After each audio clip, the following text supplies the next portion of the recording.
Hi, and welcome back to HVAC Talk, Let's Be Real. My name's Renee, I'm one of the owners of LCS. And I'm Travis, I'm the other owner of LCS. So this week, we're bringing you another question that we had from a customer. So let's be real, I got a couple of quotes today, and I'm really surprised that the equipment and the labor aren't broken down. It's just one price that I got for everything. So the question is, why don't I see the equipment cost and the labor cost?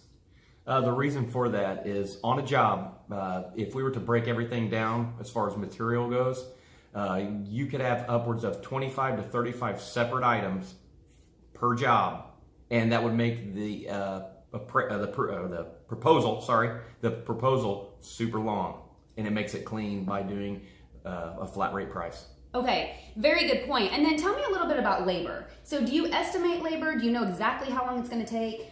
We estimate labor. We average it per job. We know about what it's going to take. Sometimes we go over, sometimes we go under. Okay, so one thing that companies ran into a lot is when labor was itemized out, and say the job says it's going to take 4 hours. That's what's on the quote for the job. Well, if the job goes really smoothly, everything's great, then maybe it only took 3 hours. Well, customers would go back to that customer and say, hey, you charged me for 4 hours, it only took you 3. I want an hour back. I want a refund. However, on the flip side, say the job ran over. Maybe the rain caused the job to go an hour or 2 hours over. Well, a company can't go to a customer and say, hey, this took us 2 hours longer than what we bid in, you owe us.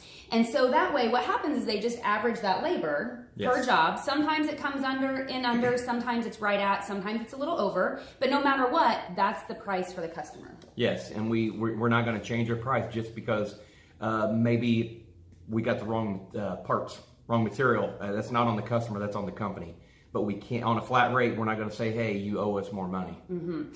Absolutely. Now, a couple other things that you don't always think about when you are looking over your quote is there's a lot that goes into a new install that's not even listed on the quote. And so the equipment and the labor, absolutely, that's a big chunk of what the install entails. But a couple of other things to think about is there's somebody in the office that took your phone call and scheduled that appointment.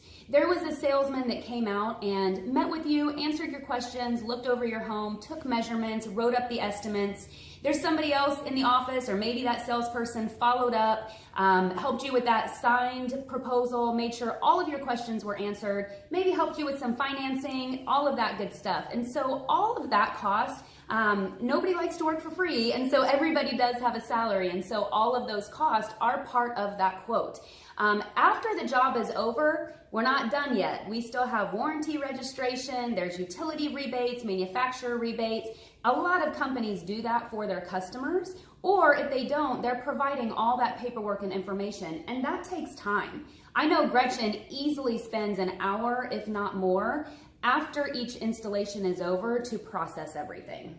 Yeah. Now, some other things that also go into the quote that you don't necessarily see on the proposal are your truck cost, permit cost, guys driving to and from your house, picking up equipment delivery, right? Yeah. Yeah. So that is why it's just easier, cleaner to see one price in there. The end result's the same, whether it's completely broken out, here's the cost, or whether it's all bundled together so you know what you're getting, and no matter what happens on that job, that is your price. That number is going to be the same at the bottom. Did you want to add anything? Nope, that's it. Okay, so I hope that answered your questions about flat rate pricing, or upfront pricing as it's called sometimes as well. Until next time, we'll see you back on LCS Heating and Cooling. No, HVAC Talk, Let's Be Real.